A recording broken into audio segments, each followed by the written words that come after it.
Le sang de Luna se glaça dans ses veines quand l'odeur du loup affamé envahit la tanière où ses 4 chatons nouveau-nés gisaient, vulnérables et aveugles.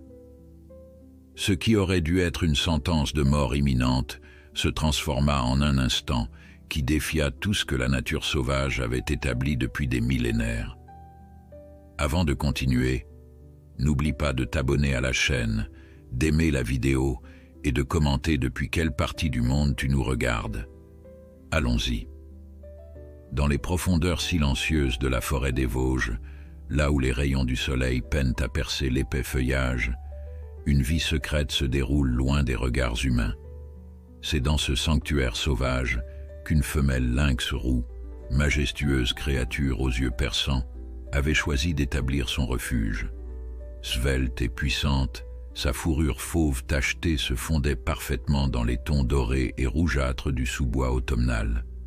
Elle était connue des rares scientifiques qui étudiaient la faune locale sous le nom de Luna, en raison du croissant blanc qui ornait son oreille droite. Luna n'était pas une novice dans ces bois. À 4 ans, elle avait déjà survécu à 3 hivers rigoureux, esquivé les pièges des braconniers et établi un territoire qu'elle défendait avec une détermination féroce. Mais ce printemps était différent. Pour la première fois, Luna avait trouvé un partenaire, un mâle puissant, venu des montagnes voisines. Leur union avait été brève, comme le veut la nature de ces félins solitaires, mais elle avait porté ses fruits. Dans le creux d'un vieux chêne déraciné, dissimulé par un épais rideau de fougères et tapissé de mousse douce, Luna avait créé une tanière parfaite. Et c'est là, à l'abri des regards, qu'elle avait donné naissance à 4 minuscules chatons. Aveugles et sans défense, leur petit corps strié pesait à peine plus qu'une pomme de pin. Leurs miaulements ténus résonnaient dans la tanière comme les plus délicates des musiques pour les oreilles attentives de leur mère. À des kilomètres de là, dans le centre de recherche sur la faune sauvage de Strasbourg, le docteur Émilie Bertrand consultait les données transmises par le collier émetteur de Luna. À 32 ans, cette biologiste passionnée avait consacré les 8 dernières années de sa vie à l'étude et à la protection des grands félins d'Europe. Ses yeux verts, toujours vifs malgré les longues nuits de travail, s'illuminèrent en constatant que Luna était restée au même endroit depuis près de 2 semaines. « Elle a mis bas », murmura Émilie à son collègue, Marc Dubois, un vétérinaire de terrain au visage buriné par des années d'expédition en pleine nature. Il faut organiser une expédition pour vérifier l'état des petits. Marc hocha la tête, son expression trahissant une légère inquiétude. Les lynx roux sont déjà rares dans cette région. Si Luna a réellement eu des petits, ce serait une nouvelle exceptionnelle pour le programme de conservation. Ce qu'ils ignoraient alors, c'est que la nature avait préparé pour Luna et ses petits une épreuve que personne n'aurait pu anticiper, une confrontation qui défierait toutes les lois connues du comportement animal. À l'aube du 10e jour après la naissance, Luna quitta brièvement sa tanière pour chasser. Ses 4 chatons, encore fragiles mais déjà plus vigoureux, s'entassaient les uns contre les autres pour conserver leur chaleur. Leurs yeux venaient à peine de s'ouvrir, révélant des iris d'un bleu laiteux qui se transformerait plus tard en ambre doré caractéristique de leur espèce. La chasse fut bonne. Luna avait réussi à capturer un lièvre de taille respectable, suffisant pour restaurer ses forces et maintenir sa production de lait pour nourrir sa progéniture affamée. Mais alors qu'elle retournait vers sa tanière, le museau chargé de sa proie, une odeur étrangère lui fit hérisser le poil. Une odeur qu'elle connaissait bien, celle d'un prédateur concurrent et dangereux. Un loup solitaire, chassé de sa meute ou en quête d'un nouveau territoire, avait pénétré dans son domaine. Plus grand et plus lourd qu'elle, ce mâle au pelage grisâtre représentait une menace mortelle, particulièrement pour ses chatons sans défense. Luna déposa rapidement sa proie et accéléra le pas, son instinct maternel décuplant son urgence. Elle arriva juste à temps pour voir le loup s'approcher dangereusement de l'entrée de sa tanière, attiré par les faibles miaulements des petits. Sans hésitation, Luna bondit, se plaçant entre le prédateur et ses précieux chatons. Son corps svelte semblait soudain plus imposant, son pelage hérissé doublant visuellement sa taille. Ses oreilles plaquées en arrière et ses babines retroussées exposaient des crocs acérés dans une démonstration de férocité maternelle. Le loup s'arrêta, surpris par cette apparition soudaine. Il était habitué à chasser des proies qui fuyaient, pas à affronter une mère déterminée à protéger sa progéniture à tout prix.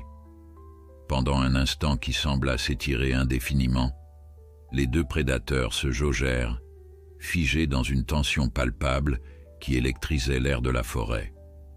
C'est alors que l'impensable se produisit.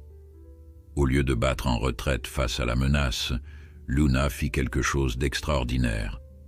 Avec une précision calculée, elle s'avança légèrement sur le côté, exposant partiellement l'entrée de la tanière. Les 4 chatons, sentant le danger, s'étaient blottis ensemble au fond de leur abri, leurs petits corps tremblants formant une boule de fourrure striée. Le loup, déstabilisé par ce comportement inattendu, hésita. Son instinct de prédateur lui dictait d'attaquer cette proie facile, mais quelque chose dans l'attitude de Luna le retenait. La lynx ne montrait pas de peur, seulement une détermination farouche et... était-ce possible? Une invitation? À la stupéfaction de quiconque aurait pu observer cette scène, Luna émit un son étrange, à mi-chemin entre le grognement et le ronronnement. Un son que les biologistes n'avaient jamais documenté chez cette espèce réputée silencieuse et solitaire. Le loup inclina légèrement la tête, comme s'il tentait de déchiffrer ce message incompréhensible. Puis, dans un geste tout aussi surprenant, il s'assit sur ses hanches, sa posture d'attaque se transformant en une attitude presque détendue.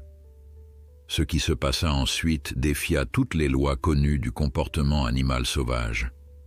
Luna se retourna lentement, exposant son dos au prédateur, un acte qui, dans le monde sauvage, équivaut à un suicide, et s'approcha de ses petits.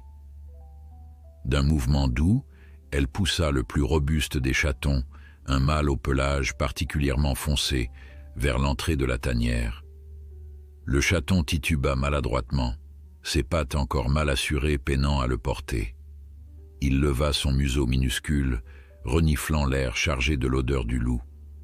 Normalement, un tel contact aurait dû déclencher une terreur instinctive chez le petit félin. Au lieu de cela, poussé par sa mère, il avança d'un pas hésitant vers le grand prédateur gris. Le loup baissa son museau imposant, ses narines frémissantes captant l'odeur du chaton. Un seul coup de mâchoire aurait suffi à mettre fin à cette petite vie. Et pourtant, il resta immobile. Plus étonnant encore, sa langue rose sortit délicatement pour lécher le front du chaton, dans un geste qui ressemblait étrangement à un accueil. Luna observait attentivement, prête à bondir au moindre signe de danger. Mais ce danger ne vint jamais. Au contraire, le loup s'allongea doucement, son corps massif formant un demi-cercle autour de l'entrée de la tanière. Le message était clair, non pas une menace mais une protection. Dans les jours qui suivirent, un phénomène extraordinaire se développa sous le couvert des arbres anciens. Le loup, que Luna semblait avoir accepté comme un gardien improbable, restait à proximité de la tanière. Il partait chasser puis revenait, déposant parfois des proies à l'entrée du refuge, comme une offrande pour la mère allaitante. Les scientifiques qui auraient observé ce comportement en auraient perdu leur latin. Les loups et les lynx sont normalement des concurrents territoriaux, pas des alliés. Et pourtant, dans ce coin reculé de forêt, une alliance improbable s'était formée, défiant toutes les attentes et réécrivant ce que l'on croyait savoir sur ces espèces. Mais ce que personne ne pouvait anticiper, c'est que cette situation extraordinaire n'était que le prélude à un événement encore plus incroyable, une révélation qui viendrait bouleverser non seulement la compréhension scientifique de ces animaux, mais aussi la vie d'Émilie Bertrand et de son équipe qui, sans le savoir encore, se dirigeaient droit vers cette découverte révolutionnaire. Car dans la forêt des Vosges, sous le regard attentif de Luna et la protection inattendue du loup solitaire, les 4 chatons grandissaient, développant des caractéristiques qui allaient bientôt attirer l'attention du monde entier et révéler un secret que la nature avait gardé pendant des millénaires. 3 jours plus tard, l'expédition scientifique était prête. Émilie Bertrand, Marc Dubois et Sophie Moreau, une jeune étudiante en doctorat spécialisée dans l'éthologie des prédateurs, avaient minutieusement préparé leur matériel, caméras thermiques, équipements de prise de sang, micropuces d'identification et bien sûr tout le nécessaire pour intervenir en cas d'urgence médicale. La règle était claire, observer sans perturber, mais être prêt à tout. Les données GPS montrent que Luna n'a pratiquement pas bougé depuis 2 semaines, expliqua Émilie, en montrant l'écran de sa tablette aux 2 autres membres de l'équipe. C'est inhabituel, même pour une femelle avec des petits. Les lynx changent généralement de tanière au moins une fois pendant cette période. Sophie ajusta son sac à dos, vérifiant une dernière fois la présence de son carnet de notes étanche. Peut-être que l'endroit est particulièrement sécurisé, ou qu'elle est blessée? C'est justement ce que nous devons découvrir, répondit Marc, en chargeant soigneusement une seringue hypodermique de tranquillisant. J'espère que nous n'aurons pas à utiliser ceci, mais mieux vaut être prudent. Le chemin jusqu'à la zone où Luna avait établi sa tanière était long et difficile. 3 heures de randonnée à travers un terrain escarpé, en évitant soigneusement de laisser trop de traces humaines qui pourraient perturber l'équilibre fragile de ce territoire sauvage. Le printemps avait transformé la forêt en un tableau vivant où les différentes nuances de vert se disputaient à la vedette avec les touches colorées des fleurs sauvages. « Nous approchons », murmura Émilie, consultant le récepteur GPS qui captait le signal du collier de Luna. À environ 200 mètres derrière cette crête, les 3 scientifiques s'arrêtèrent, sortant leurs jumelles pour observer à distance avant de s'approcher davantage. C'était la procédure standard, minimiser l'impact de leur présence sur le comportement naturel des animaux qu'ils étudiaient. Sophie fut la première à ajuster la mise au point de ses jumelles. Son hoquet de surprise attira immédiatement l'attention des 2 autres. « Qu'est-ce que tu vois ?» demanda Marc, dirigeant ses propres jumelles dans la même direction. « Je ne suis pas sûr, » balbutia Sophie, sa voix trahissant son incrédulité. « On dirait un loup ?» À côté de ce qui semble être l'entrée d'une tanière, Émilie et Marc échangèrent un regard d'incompréhension avant de focaliser leurs instruments sur la scène. Ce qu'ils virent les laissa sans voix. À une distance de 200 mètres, dans une petite clairière partiellement dissimulée par des rochers et des fougères, un grand loup gris était allongé paisiblement. À ses côtés, comme si cette proximité était la chose la plus naturelle du monde, Luna, la femelle lynx qu'il suivait depuis des années, sortait de ce qui semblait être l'entrée d'une tanière. Plus incroyable encore, 3 minuscules chatons la suivaient maladroitement, tandis qu'un 4e semblait jouer, oui, jouer, avec la queue touffue du loup. « C'est impossible », souffla Marc, retirant ses jumelles pour les nettoyer, comme si la scène qu'il venait d'observer pouvait être le fruit d'une lentille sale. Les lynx et les loups sont des concurrents territoriaux. Dans le meilleur des cas, ils s'évitent. Dans le pire, ils s'entretuent. Émilie, dont le visage trahissait un mélange d'émerveillement et de confusion professionnelle, ne pouvait détacher son regard de cette scène surréaliste. « J'ai besoin de documenter ça immédiatement », murmura-t-elle en sortant son appareil photo, équipé d'un téléobjectif puissant. Le bruit discret du déclencheur sembla se perdre dans la brise printanière, mais les oreilles sensibles du loup pivotèrent instantanément dans leur direction. L'animal se redressa légèrement, son regard perçant balayant la crête derrière laquelle les scientifiques se cachaient. Instinctivement, les 3 humains s'accroupirent, se faisant aussi petits et silencieux que possible. Quand ils osèrent à nouveau regarder, le loup s'était détendu, mais sa vigilance restait évidente. « Il nous a repérés », chuchota Sophie. « Mais il n'alerte pas Luna. C'est comme s'il montait la garde ?» « On dirait qu'il la protège », confirma Marc, l'incrédulité teintant chacun de ses mots. « Mais pourquoi? Comment ?» Pendant les 2 heures qui suivirent, l'équipe resta immobile, observant et documentant méthodiquement chaque interaction entre les 2 prédateurs et les petits. Le schéma qui émergeait défiait toute explication conventionnelle. Le loup et Luna semblaient avoir établi une sorte de partenariat. Quand Luna partait chasser, une brève excursion qu'ils eurent la chance d'observer, le loup restait auprès des chatons, les gardant regroupés près de l'entrée de la tanière. À son retour, avec un écureuil dans la gueule, Luna permit au loup de renifler sa prise avant de l'emmener au petit. Plus surprenant encore, les chatons eux-mêmes ne montraient aucune crainte envers leur supposé prédateur naturel. Au contraire, ils semblaient à l'aise en sa présence, certains allant jusqu'à grimper sur son dos quand il s'allongeait.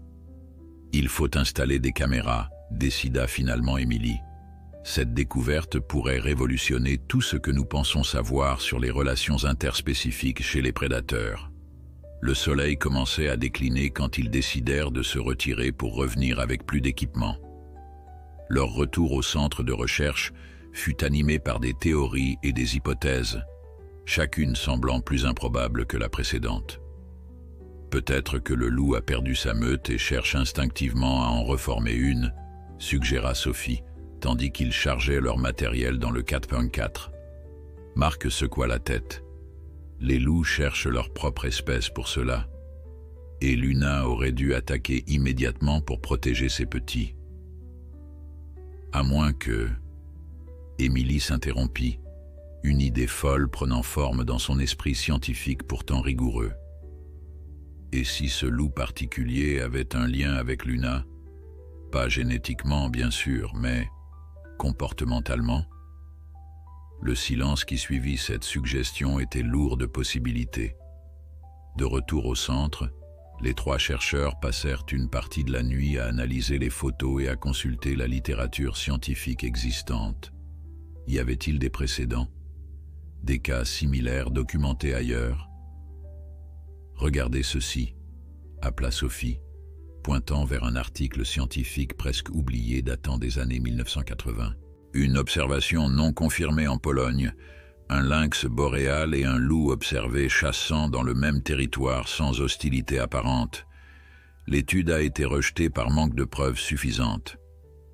Émilie se pencha sur l'écran, ses yeux parcourant rapidement le texte. Ils ont spéculé que les 2 animaux pouvaient avoir été exposés l'un à l'autre très jeunes, peut-être même allaités par la même mère en captivité puis relâchés. Ce qui signifierait, commença Marc, que notre loup et Luna pourraient avoir un passé commun, compléta Émilie. Mais comment? Luna est née sauvage, son ADN a été prélevé quand elle était à peine âgée de quelques mois, lors de notre première étude sur cette population. Un silence pensif s'installa, uniquement interrompu par le bourdonnement des ordinateurs. Et si... Sophie hésita, consciente que sa théorie allait sembler farfelue. Et si ce n'était pas la première fois que ce phénomène se produisait naturellement? Si nous avions toujours supposé que ces espèces devaient être ennemies, alors que dans certaines circonstances exceptionnelles, elles pouvaient former des alliances? Marc s'apprêtait à rejeter cette idée quand Émilie l'interrompit.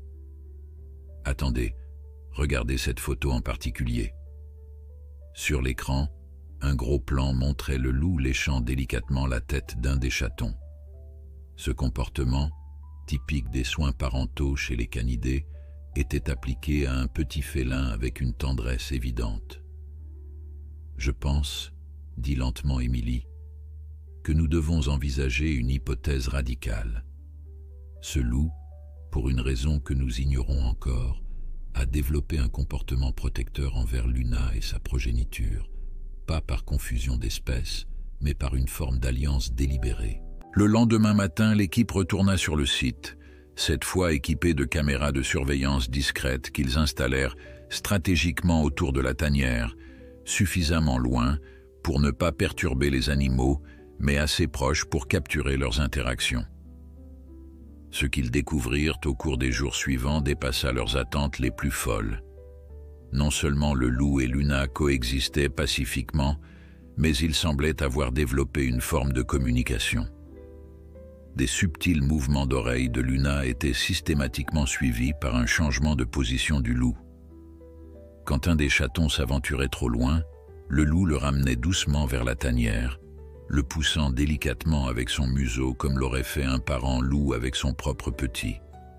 Plus étonnant encore, les analyses des images montraient que le loup apportait régulièrement de la nourriture, de petites proies, comme des lapins ou des campagnols, qu'il déposait à l'entrée de la tanière avant de se retirer respectueusement pour laisser Luna nourrir ses petits.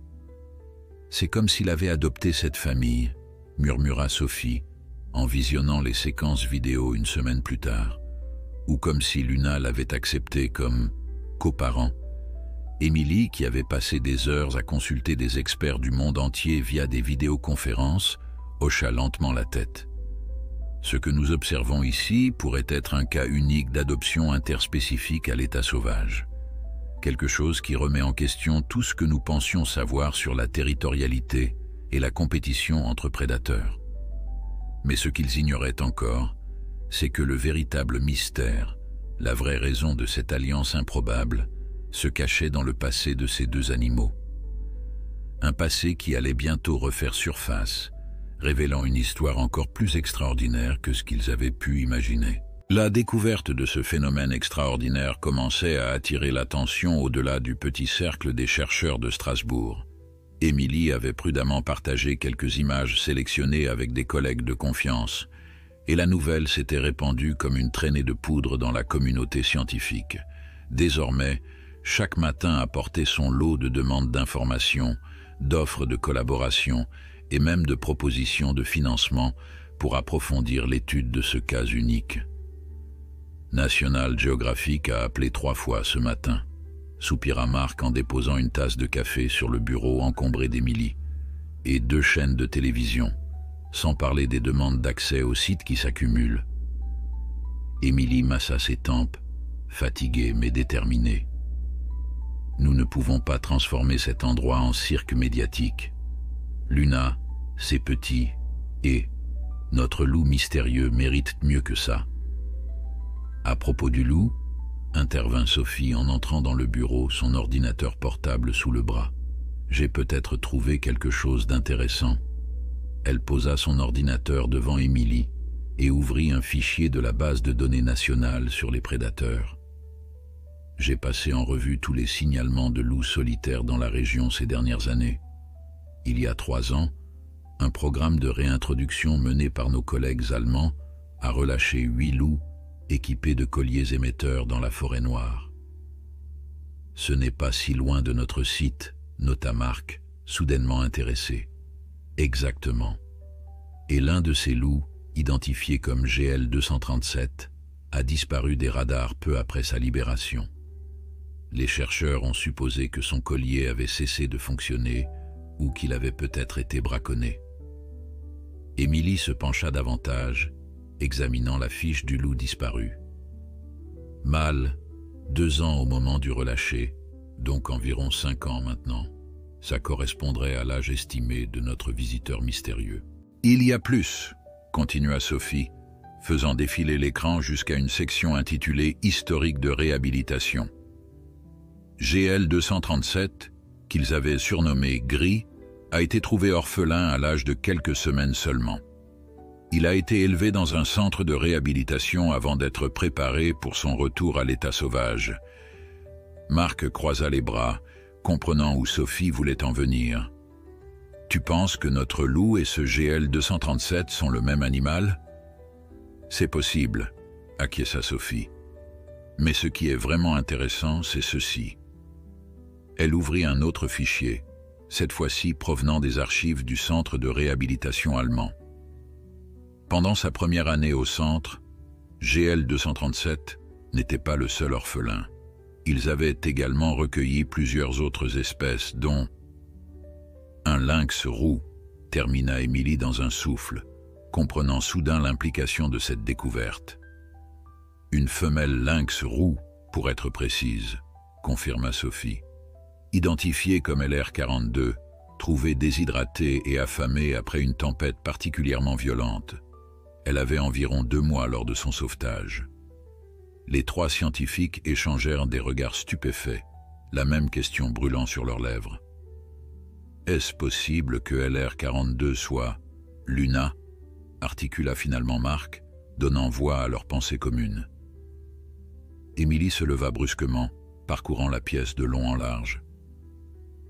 Luna n'a pas de marque d'identification visible, pas de tatouage ni de puce électronique détectable. Son collier a été posé lors de notre première étude sur cette population, quand elle avait déjà établi son territoire ici. Mais elle a ce croissant blanc sur l'oreille droite, rappela Sophie. Une marque distinctive. Vérifions s'il y a des photos de LR42 dans les archives du centre, suggéra Marc, déjà en train de composer un numéro sur son téléphone. Je connais le directeur Hans Müller. Nous avons collaboré sur plusieurs projets transfrontaliers. Pendant que Marc parlait en allemand avec son collègue, Émilie et Sophie continuèrent à examiner les documents disponibles. Le puzzle commençait à prendre forme, mais il manquait encore des pièces cruciales. « Ici », murmura Émilie, pointant un paragraphe dans le rapport du centre de réhabilitation. Il mentionne que les deux orphelins, le louveteau et le lynx, ont été hébergés dans des enclos adjacents pendant plusieurs mois avant d'être séparés pour la phase finale de leur préparation à la vie sauvage. Des enclos adjacents, pendant plusieurs mois? Sophie fronça les sourcils.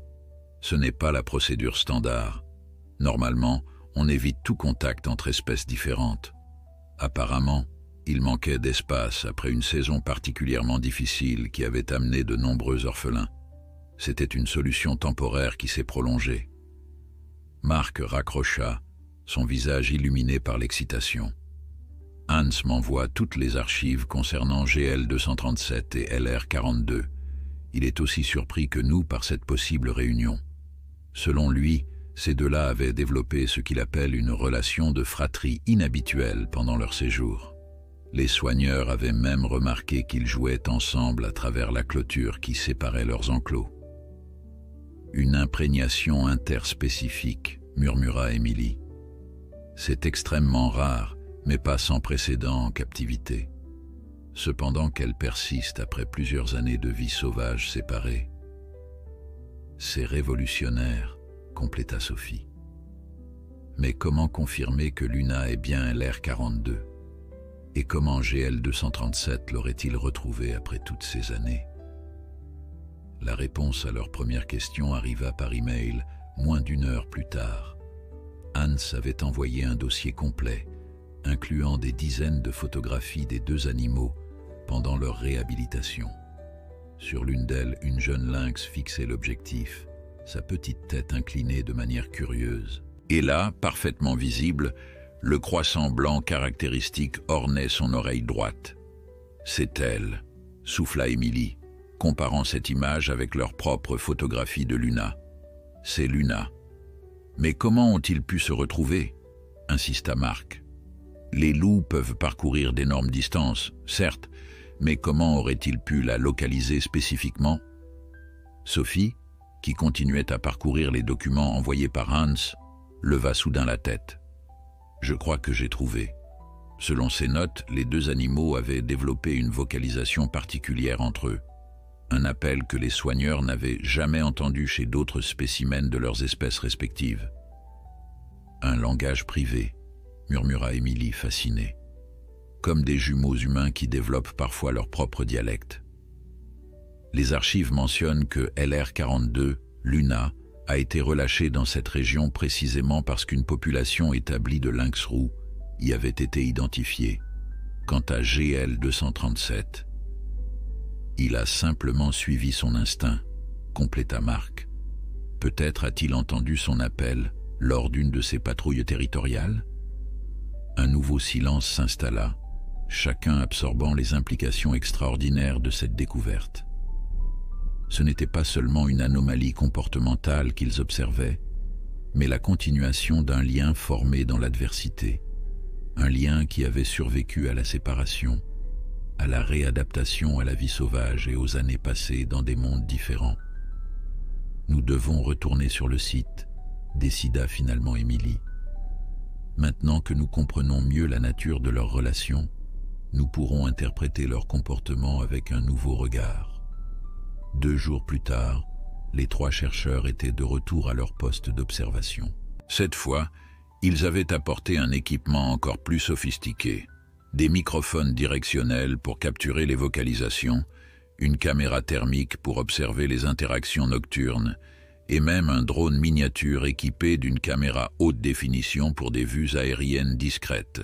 Ce qu'ils découvrirent durant cette nouvelle phase d'observation dépassa leurs attentes les plus folles. Non seulement Gris, comme ils avaient décidé d'appeler le loup, reprenant son nom de réhabilitation, et Luna semblaient parfaitement coordonner leurs activités, mais ils avaient établi un véritable système de garde partagé. Quand Luna chassait, Gris surveillait les petits. Quand Gris s'absentait pour patrouiller le périmètre, Luna restait à la tanière. Jamais les chatons n'étaient laissés sans surveillance. Plus remarquable encore, ils documentèrent pour la première fois l'échange vocal que Sophie avait mentionné. Un son étrange, à mi-chemin entre le ululement loup et le miaulement rauque du lynx, que les 2 adultes utilisaient exclusivement entre eux. « C'est incroyable », chuchota Marc, ajustant le gain du microphone directionnel. « On dirait vraiment qu'ils ont développé leur propre dialecte. » Mais la véritable surprise vint des chatons eux-mêmes.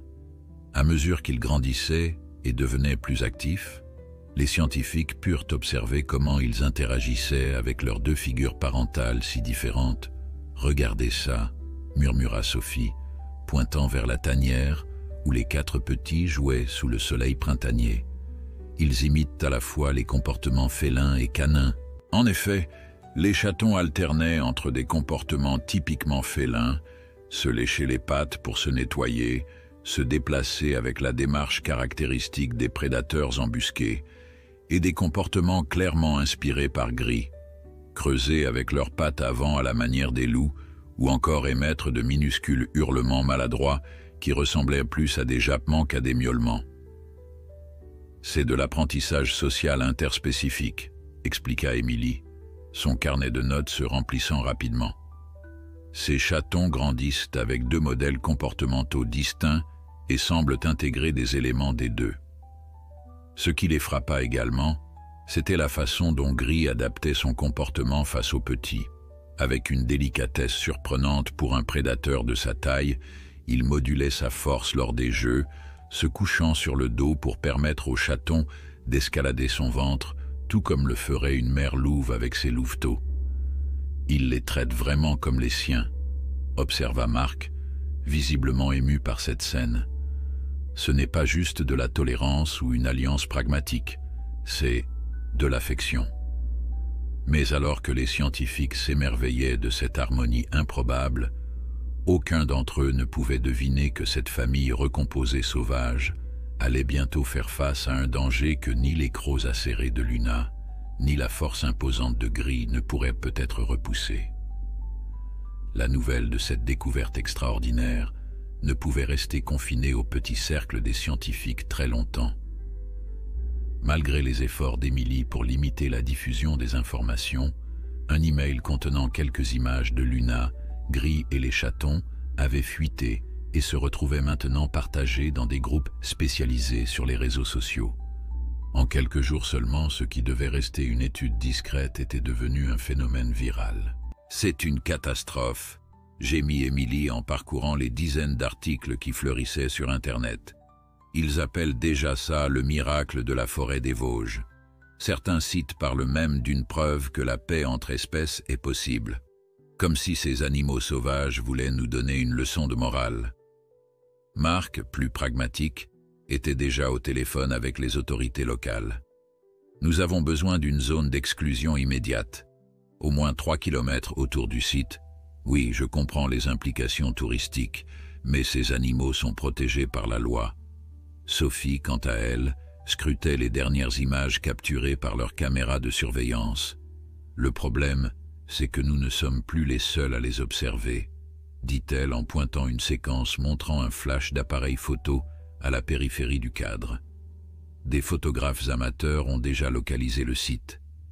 La menace que représentait cette soudaine notoriété était évidente pour les 3 chercheurs. Les animaux sauvages perturbés par une présence humaine excessive pouvaient réagir de façon imprévisible. Luna pourrait décider de déplacer ses petits vers un endroit moins sécurisé. Gris pourrait s'enfuir, abandonnant la protection qu'il offrait à cette famille improvisée. Dans le pire des cas, le stress pourrait pousser l'un ou l'autre à devenir agressif envers les intrus. Nous devons établir un périmètre de sécurité dès aujourd'hui, décida Emily, et installer des caméras supplémentaires pour surveiller les approches humaines.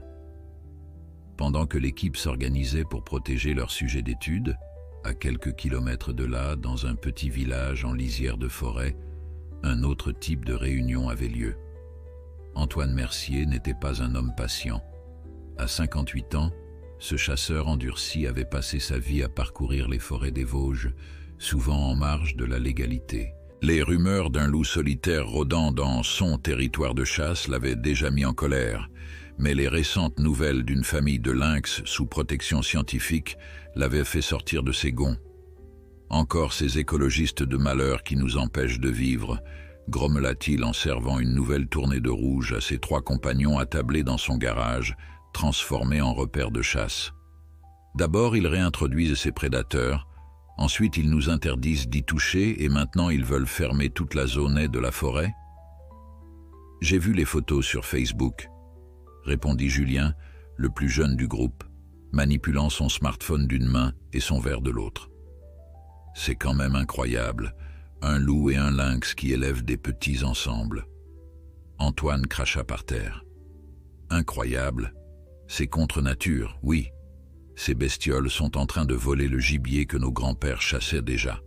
Et ces scientifiques de la ville, qu'est-ce qu'ils y connaissent à l'équilibre de notre forêt? Qu'est-ce que tu proposes? Demanda Raymond, un ancien forestier à la retraite, plus réservé que son ami, mais tout aussi méfiant envers les autorités. Antoine se pencha en avant, baissant la voix bien qu'il soit seul. Je dis qu'on devrait s'occuper nous-mêmes de ce problème, avant que toute la région ne devienne un foutu parc d'attractions pour touristes et chercheurs. Dans la chaleur de cette discussion animée par l'alcool et le ressentiment, un plan aussi simple que dangereux prit forme. 3 jours plus tard, alors que la nuit tombait sur la forêt, Antoine et Raymond s'enfonçaient dans les bois, leurs silhouettes à peine visibles sous le couvert des arbres. Dans leurs sacs, des pièges à mâchoires interdits depuis des décennies, mais qu'Antoine conservait précieusement pour les cas spéciaux. Pendant ce temps, sur le site d'observation, l'équipe scientifique avait réussi à établir un périmètre de protection. Des rubans de signalisation et des panneaux officiels interdisaient désormais l'accès à la zone, et 2 gardes forestiers patrouillaient régulièrement pour dissuader les curieux. Mais ces mesures suffiraient-elles à protéger Luna, Gris et les chatons des menaces plus déterminées? Cette nuit-là, Emily avait décidé de rester sur place, campant à distance respectueuse de la tanière dans un abri camouflé. Les données recueillies suggéraient que les chatons approchaient d'une étape cruciale de leur développement, leur première sortie nocturne sous supervision. Une occasion unique d'observer comment Gris et Luna coordonnaient leur enseignement de la chasse. À travers ses jumelles à vision nocturne, Emily observa une scène qui aurait semblé impossible quelques semaines plus tôt. Luna émergeait de la tanière, suivie par ses 4 chatons qui trottinaient maladroitement derrière elle. Gris, qui revenait visiblement d'une patrouille, les accueillit avec ce qui ressemblait étrangement à de la joie, sa queue touffue battant l'air dans un mouvement habituellement réservé aux interactions entre loups. Ce qui suivit fut une véritable leçon de chasse à 2 voix. Luna démontrait l'approche furtive caractéristique des félins, tandis que Gris illustrait la poursuite méthodique propre aux canidés. Les chatons, attentifs et curieux, semblaient absorber ces 2 techniques contradictoires avec une facilité déconcertante, passant de l'affût patient à la course coordonnée sans transition apparente. Ils inventent un nouveau modèle de prédation, murmura Emily dans son dictaphone, documentant cette observation extraordinaire. Une synthèse des techniques de chasse féline et canine qui pourrait, théoriquement, les rendre plus adaptables et efficaces que leurs congénères. Soudain, Gris se figea, son corps tendu comme un arc. Ses oreilles pivotèrent vers le nord-est, captant un son imperceptible pour l'humaine. Luna réagit instantanément, rassemblant les chatons d'un mouvement rapide et les poussant vers la tanière. La communication entre les deux prédateurs était si fluide qu'elle semblait télépathique. Émilie balaya la zone avec ses jumelles, cherchant ce qui avait alerté les animaux. Elle ne vit rien pendant plusieurs secondes, puis un mouvement attira son attention, une forme sombre qui se déplaçait entre les arbres, trop méthodique pour être un animal sauvage. Des braconniers. Le cœur d'Émilie s'accéléra. Elle attrapa sa radio pour alerter les gardes forestiers, mais ils étaient stationnés de l'autre côté de la zone, à au moins 20 minutes de marche rapide. Trop loin pour intervenir à temps. Pendant qu'elle transmettait l'alerte, la scène continuait à se dérouler devant ses yeux. Gris, au lieu de fuir comme l'auraient fait la plupart des loups au contact humain, s'était positionné stratégiquement entre l'intrus et la tanière où Luna avait disparu avec les petits. Sa posture n'était pas agressive, pas encore, mais clairement défensive. Antoine Mercier, car c'était bien lui, progressait lentement, s'arrêtant régulièrement pour examiner le sol à la recherche de traces. Raymond était parti dans la direction opposée, couvrant plus de terrain dans leur quête pour localiser précisément la tanière. Dans les mains d'Antoine, un piège à mâchoire rouillée reflétait faiblement la lumière de sa lampe frontale. Émilie était déchirée. Son protocole scientifique lui interdisait formellement d'intervenir dans les comportements naturels des animaux qu'elle étudiait. Mais pouvait-elle rester passive face à cette menace humaine illégale? Si elle intervenait, elle risquait de perturber définitivement la famille qu'elle étudiait. Si elle ne faisait rien, cette famille pourrait être détruite cette nuit même. Gris prit la décision pour elle. Avec une intelligence tactique qui confirma toutes les théories d'Émilie sur les capacités cognitives exceptionnelles de cet animal, le loup s'éloigna délibérément de la tanière, produisant suffisamment de bruit pour attirer l'attention du braconnier.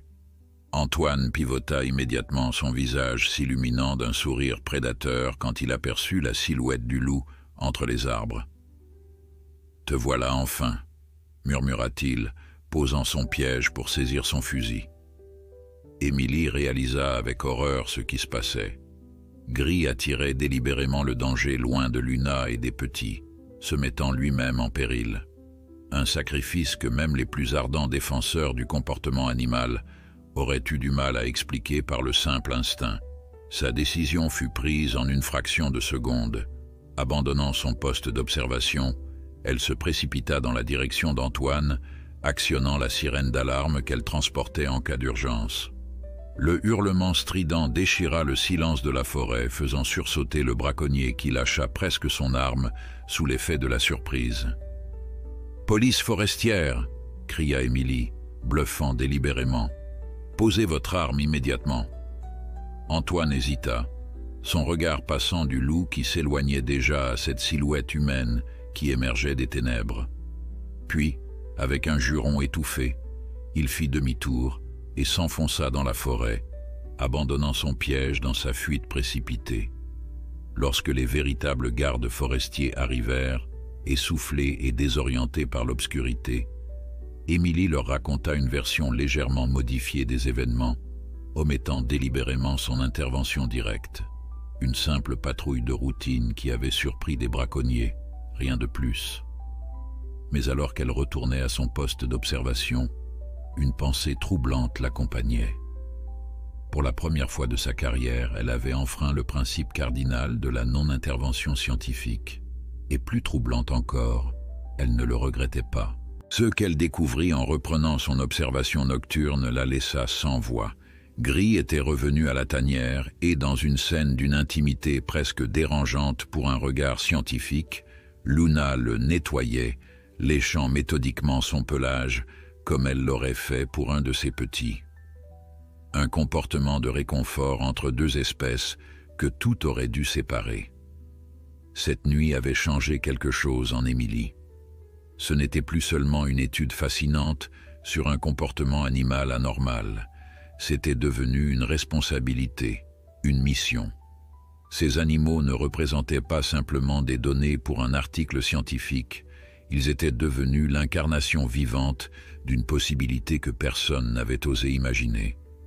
Et cette possibilité méritait d'être protégée, même si cela signifiait repousser les limites de l'objectivité scientifique. Le lendemain matin, Émilie réunit Marc et Sophie dans leur campement improvisé, désormais renforcé par la présence permanente de 2 gardes forestiers.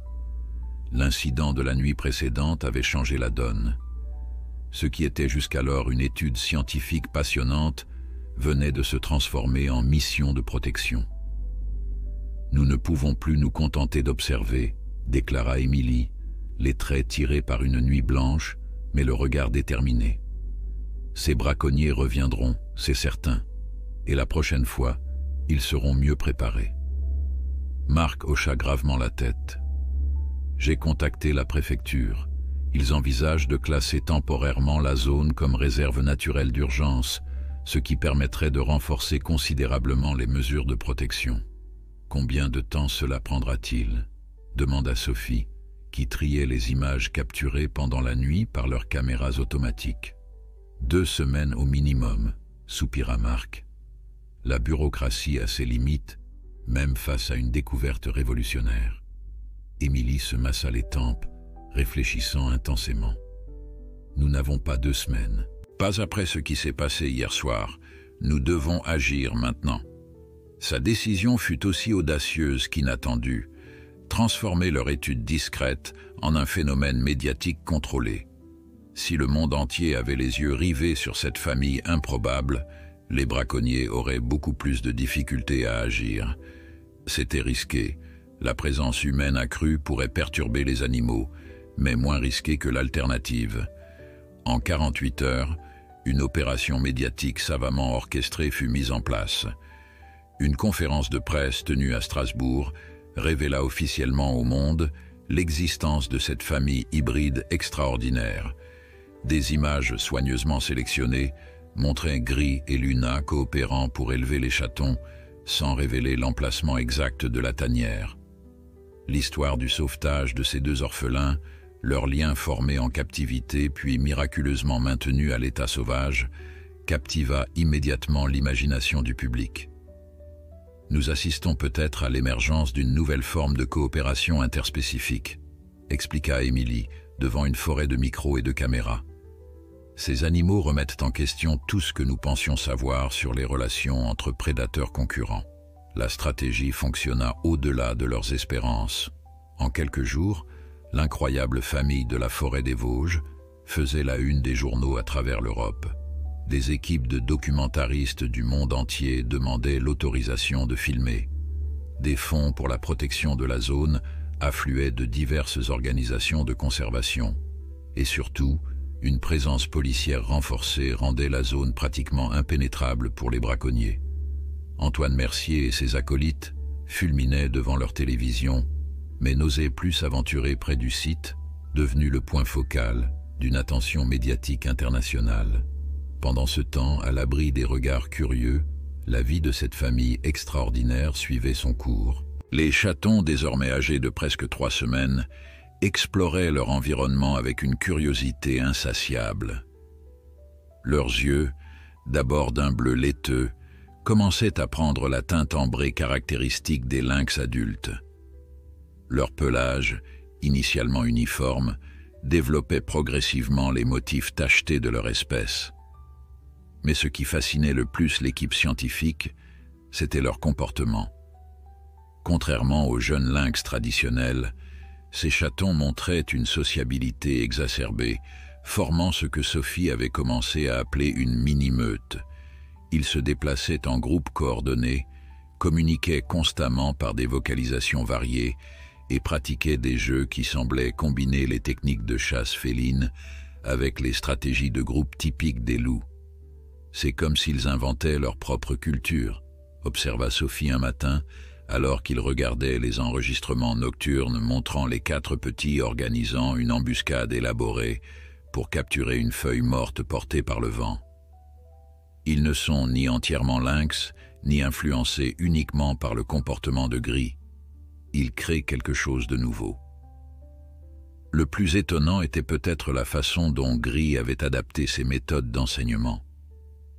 Contrairement aux loups qui inculquent principalement des techniques de chasse collective à leurs petits, il semblait comprendre instinctivement que ces chatons avaient besoin d'apprendre également les compétences de chasse solitaire propres aux félins. Les enregistrements le montraient régulièrement se mettre en retrait pour permettre à Luna de démontrer l'approche furtive caractéristique des lynx, puis compléter la leçon en illustrant comment la coordination de groupe pouvait améliorer ses techniques. C'est une intelligence adaptative remarquable, commenta Mark après avoir analysé des heures de vidéos.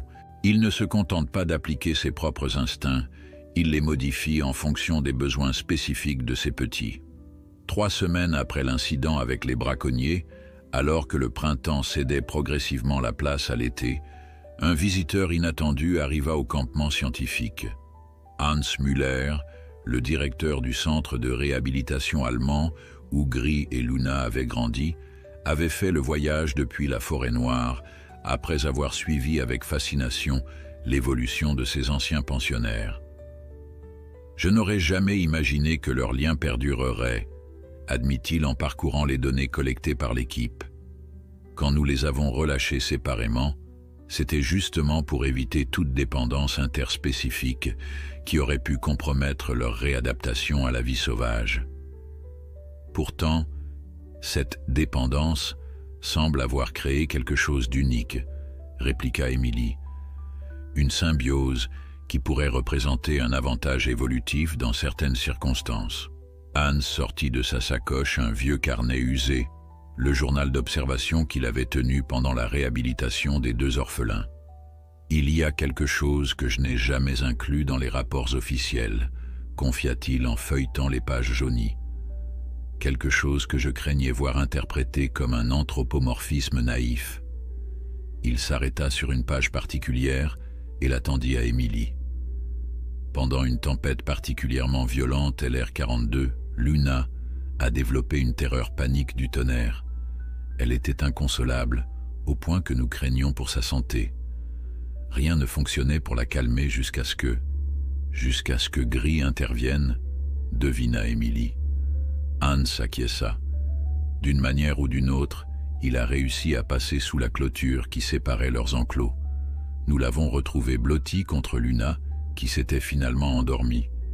J'ai enfreint tous les protocoles en décidant de ne pas les séparer immédiatement. Combien de temps sont-ils restés ensemble? Demanda Sophie fascinée. 3 jours, répondit Hans, le temps que la tempête passe complètement. Ensuite, Gris est retourné de lui-même dans son enclos, comme s'il comprenait que son rôle de soutien n'était plus nécessaire. Cette révélation ajoutait une dimension émotionnelle à la relation entre les 2 prédateurs. Ce n'était pas simplement une alliance pragmatique basée sur des avantages mutuels, mais un lien forgé dans les moments de vulnérabilité partagée. À mesure que les chatons grandissaient, atteignant leurs premiers mois, l'équipe put observer de plus en plus clairement l'influence de cette double éducation. L'un des petits en particulier, celui que l'équipe avait surnommé Alpha, en raison de sa tendance à prendre l'initiative, montrait une curiosité particulière envers Gris, imitant ses postures et ses techniques de communication. On dirait qu'il se considère autant comme un loup que comme un lynx, observa Mark un après-midi, alors qu'il regardait Alpha tenter maladroitement de reproduire le hurlement caractéristique des loups. Je me demande comment cela affectera son comportement à l'âge adulte. Cette question soulignait un dilemme qui commençait à préoccuper l'équipe. Que se passerait-il lorsque ces chatons atteindraient l'indépendance? Dans la nature, les jeunes lynx finissent par quitter leur mère pour établir leur propre territoire. Mais ces petits, imprégnés par les comportements de meute de Gris, suivraient-ils ce modèle traditionnel? Et si ce n'était pas le cas, comment s'intégrerait-il dans l'écosystème existant? Ces questions théoriques furent brutalement interrompues par une découverte alarmante. Lors d'une vérification de routine des environs, Mark trouva des traces d'un feu de camp récent à moins d'1 kilomètre de la tanière. À côté, partiellement enterrée mais révélée par les pluies récentes, une cartouche de fusil de chasse. Ce n'est pas l'œuvre des gardes ou de notre équipe, confirma-t-il après vérification. Quelqu'un d'autre rôde dans les parages. La menace des braconniers n'avait pas disparu. Elle s'était simplement adaptée, devenant plus discrète, plus patiente et potentiellement plus dangereuse. La protection médiatique avait ses limites et l'équipe scientifique le savait.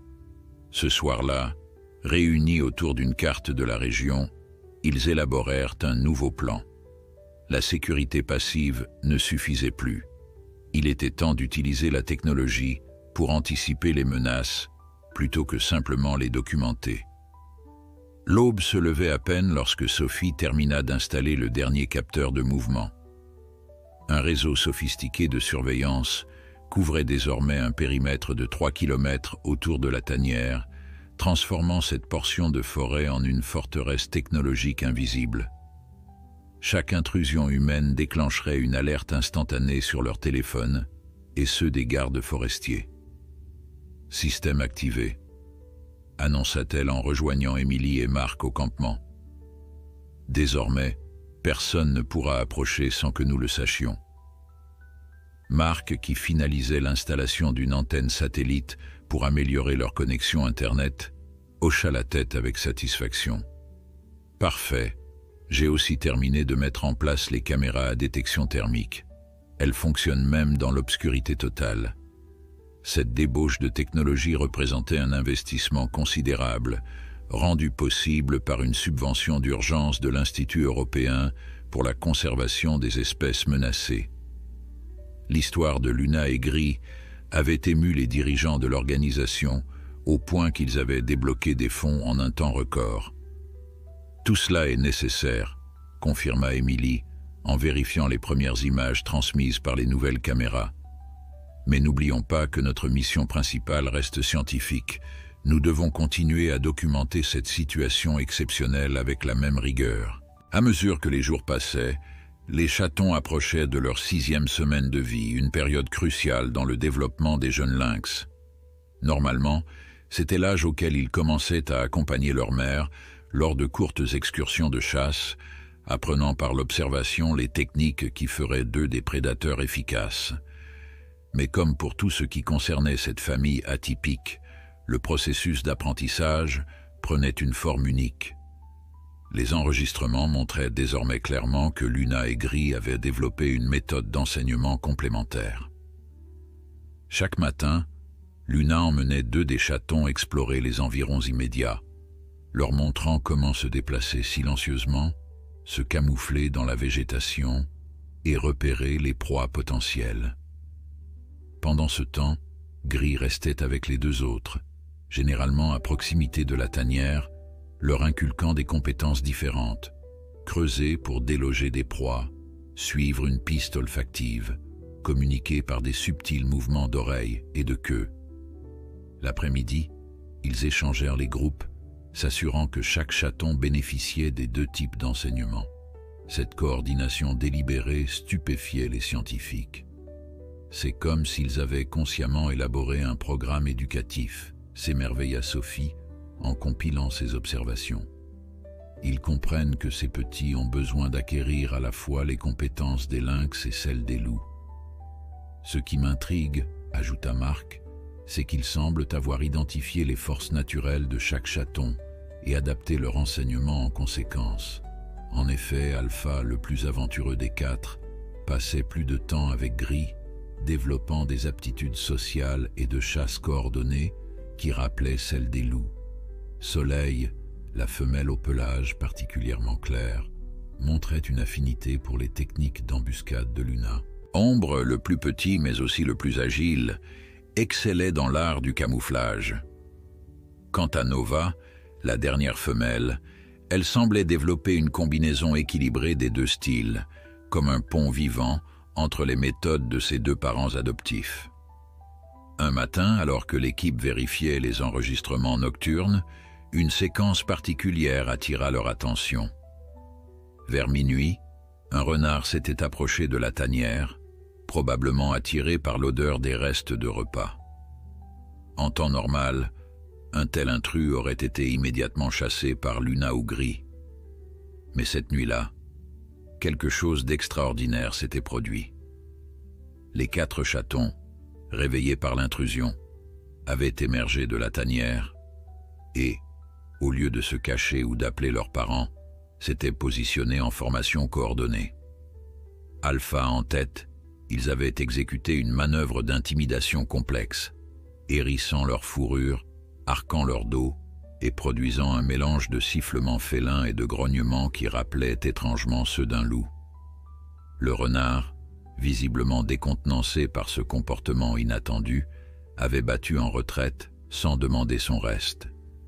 Ils ont créé leur propre technique de défense, murmura Émilie stupéfaite. Une hybridation comportementale qui n'existe nulle part ailleurs dans la nature. Cette démonstration d'adaptation et d'innovation comportementale renforçait leur conviction que cette famille unique n'était pas une simple curiosité, mais peut-être le début de quelque chose de plus profond. Une évolution culturelle interspécifique qui pourrait avoir des implications considérables pour la compréhension de l'intelligence animale.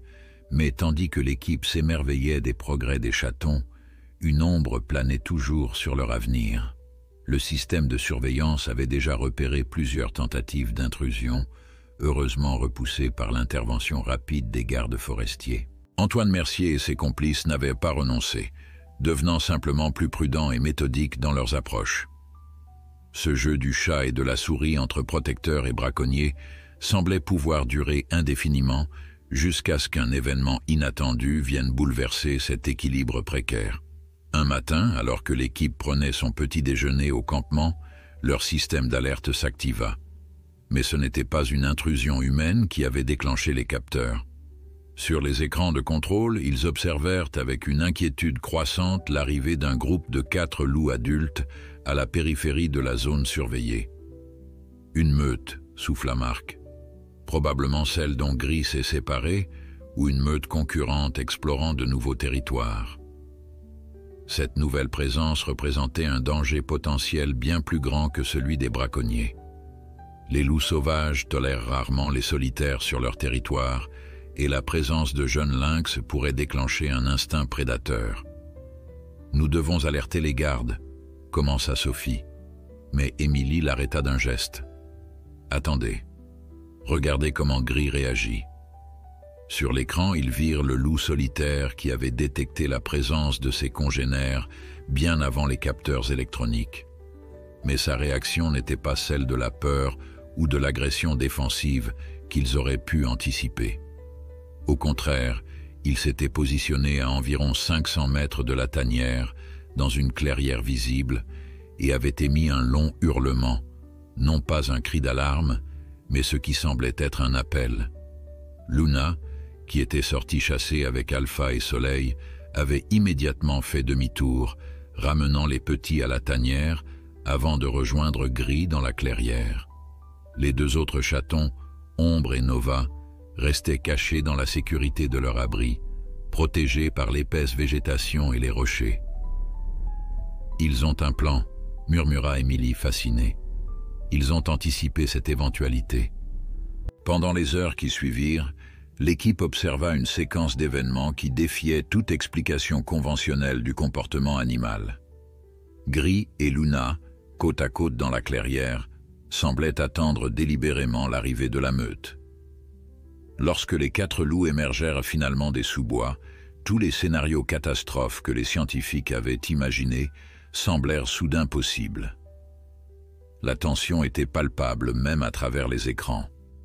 Le leader de la meute, un mâle imposant au pelage gris foncé, s'avança vers Gris, le corps rigide, la queue haute, une posture de dominance claire. Gris, au lieu de se soumettre comme l'aurait fait un loup solitaire face à une meute établie, maintint sa position, son corps formant une barrière protectrice entre les nouveaux arrivants et Luna. Ce qui aurait dû dégénérer en affrontement violent prit alors une tournure inattendue. Luna, dans un geste qui semblait calculé, s'avança légèrement et déposa au pied du loup Alpha ce qui restait d'un lièvre qu'elle avait chassé plus tôt, une offrande de paix universellement comprise dans le règne animal. Le loup alpha hésita, visiblement décontenancé par ce comportement. Il renifla l'offrande, puis leva les yeux vers Luna, puis vers Gris. Pendant plusieurs longues minutes, rien ne bougea dans la clairière, comme si le temps lui-même retenait son souffle. Puis, dans un geste aussi simple que révolutionnaire, le loup alpha s'assit, acceptant tacitement la présence de ce couple improbable sur son territoire. « C'est incroyable », chuchota Sophie, comme si elle craignait de briser ce moment en parlant trop fort. Ils ont négocié un droit de passage. Les heures suivantes confirmèrent cette interprétation. Les loups de la meute, après cette reconnaissance initiale, établirent un campement temporaire à environ 1 kilomètre de la tanière. Ils ne montraient aucune intention hostile, semblant plutôt curieux de cette situation inhabituelle. Gris, dans une démonstration étonnante de diplomatie, rendait occasionnellement visite à ses congénères, renforçant apparemment cette trêve fragile. Mais alors que l'équipe scientifique célébrait ce nouveau développement extraordinaire, aucun d'eux ne pouvait prévoir comment cette présence lupine allait irrémédiablement transformer la dynamique de leur étude et la vie de Luna, Gris et leurs 4 chatons extraordinaires. Car si la nature avait déjà démontré sa capacité à transcender les barrières entre espèces, elle allait bientôt révéler que ses possibilités dépassaient tout ce que la science moderne avait osé imaginer. Et quelque part dans la forêt, Antoine Mercier observait lui aussi cette nouvelle donne, élaborant un plan qui exploiterait précisément cette situation inattendue. La présence de la meute changea radicalement la dynamique de ce coin de forêt. Dans les jours qui suivirent cette rencontre pacifique, l'équipe scientifique observa avec fascination l'évolution des interactions entre ces prédateurs que tout aurait dû opposer. Contrairement à leurs attentes, les loups ne s'étaient pas simplement contentés de tolérer la présence de Luna et sa famille, ils semblaient activement intéressés par cette configuration inédite. « Regardez ça », murmura Marc en pointant l'écran où s'affichait le flux vidéo d'une des caméras éloignées. C'est la 3e fois aujourd'hui que la louve bêta s'approche de la zone périphérique. La louve en question, une femelle au pelage clair que l'équipe avait surnommée Perle, semblait particulièrement fascinée par les chatons. Elle se positionnait régulièrement à distance respectueuse, observant avec une curiosité non dissimulée les jeux et apprentissages des petits hybrides comportementaux. Elle n'a probablement jamais eu de louveteau, supposa Sophie, en consultant les données fournies par leurs collègues allemands sur les meutes locales. D'après ces informations, cette meute est relativement jeune et n'a pas encore produit de descendance. Émilie, qui compilait les observations des dernières 48 heures, leva la tête de son ordinateur. « Je crois que nous assistons à un phénomène d'adoption élargi. Gris a établi un lien avec cette meute, les intégrant à ce que j'appellerais un cercle de protection étendu autour des chatons. » Cette hypothèse semblait se confirmer lorsque, 3 jours après l'arrivée de la meute, les caméras capturèrent une scène stupéfiante. Alors que Luna était partie chasser plus loin que d'habitude, Gris avait autorisé Perle à s'approcher de la tanière. La louve s'était allongée à quelques mètres de l'entrée, maintenant une distance respectueuse mais offrant clairement une présence protectrice supplémentaire. Plus surprenant encore, les chatons, désormais suffisamment aventureux pour explorer au-delà de la sécurité immédiate de leur abri, avaient progressivement accepté cette nouvelle présence. Alpha, toujours le plus audacieux, avait même osé s'approcher de Perle, reniflant l'air dans sa direction avec une curiosité évidente. C'est comme si la notion même de famille était en train d'être redéfinie sous nos yeux, commenta Sophie, émerveillée par cette scène. Ces animaux transcendent non seulement les barrières entre espèces, mais également les structures sociales traditionnelles. La situation devint encore plus fascinante lorsque Luna revint de sa chasse. Au lieu de la réaction territoriale agressive qu'on aurait pu attendre, elle sembla accepter la présence de Perle, après un bref échange de regards et de subtils mouvements corporels, que même les scientifiques aguerris peinaient à décoder complètement. Ils communiquent à un niveau que nous commençons à peine à comprendre, nota Emily dans son journal de recherche. Il existe visiblement un langage non-verbal sophistiqué qui traverse les frontières des espèces. Pendant ce temps, à plusieurs kilomètres de là, une réunion bien différente se tenait dans le garage d'Antoine Mercier. Le braconnier avait invité non seulement ses complices habituels, mais également deux nouveaux visages, Pierre Dumas, un taxidermiste connu pour ne pas poser trop de questions sur la provenance de ses spécimens, et Viktor Kovač, un homme d'affaires slovaque au passé trouble, réputé pour ses connexions avec le marché noir des espèces protégées. La situation a changé, expliqua Antoine en déployant une carte de la région sur sa table de travail usée. Avec cette meute de loups dans le secteur, les scientifiques ont redoublé de vigilance. Leur système de surveillance couvre pratiquement chaque centimètre carré dans un rayon de 3 km autour de la tanière. « Alors c'est terminé ?» demanda Raymond, le vieux forestier, secrètement soulagé à l'idée d'abandonner cette entreprise risquée. Antoine secoua la tête, un sourire mauvais étirant ses lèvres minces. « Au contraire, c'est une opportunité unique. » Il se tourna vers Viktor Kovač. « Combien pour un chaton hybride vivant ?» Le Slovaque réfléchit un instant, ses yeux froids calculant rapidement. 50 000 € minimum. Pour un spécimen présentant clairement des comportements mixtes, certains collectionneurs privés au Moyen-Orient ou en Asie montraient facilement à 100 000. Un silence stupéfait s'abattit sur la pièce. De telles sommes dépassaient largement ce qu'Antoine et ses complices gagnaient habituellement avec leur braconnage occasionnel. « Et la mère ?» demanda Pierre, le taxidermiste, déjà en train d'imaginer l'œuvre qu'il pourrait créer. « 30 000 pour un spécimen naturalisé de qualité, » répondit Victor, plus si elle est présentée avec le loup dans une scène dynamique.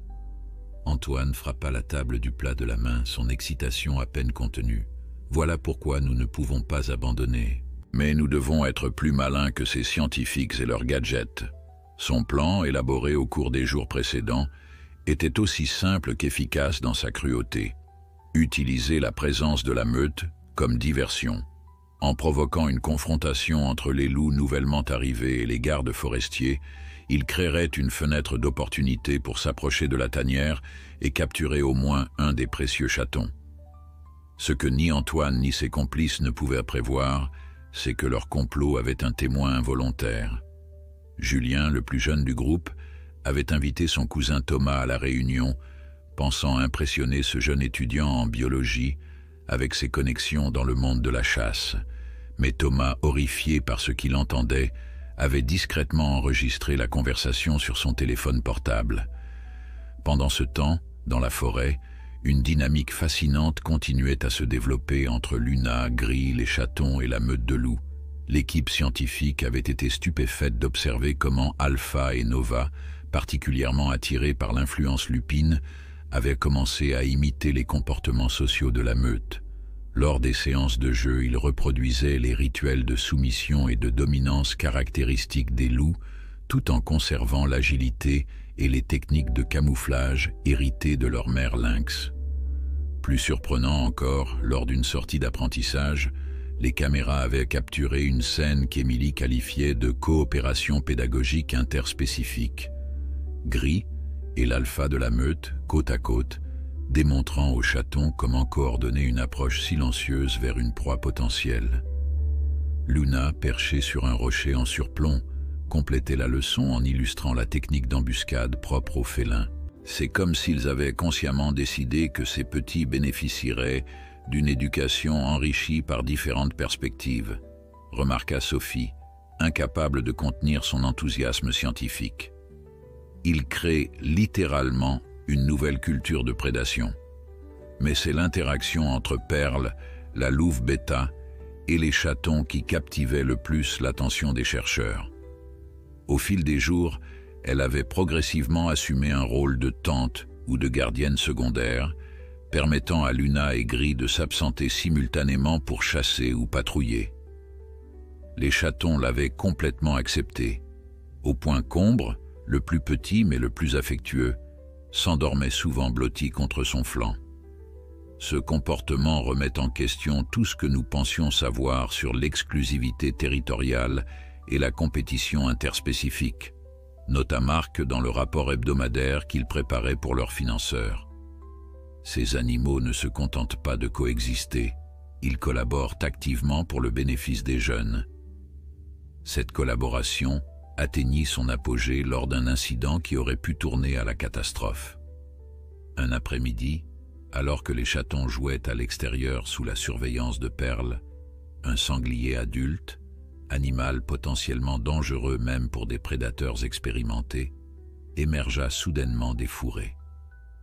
Les chatons, encore trop jeunes pour comprendre le danger, continuèrent leur jeu, inconscients de la menace.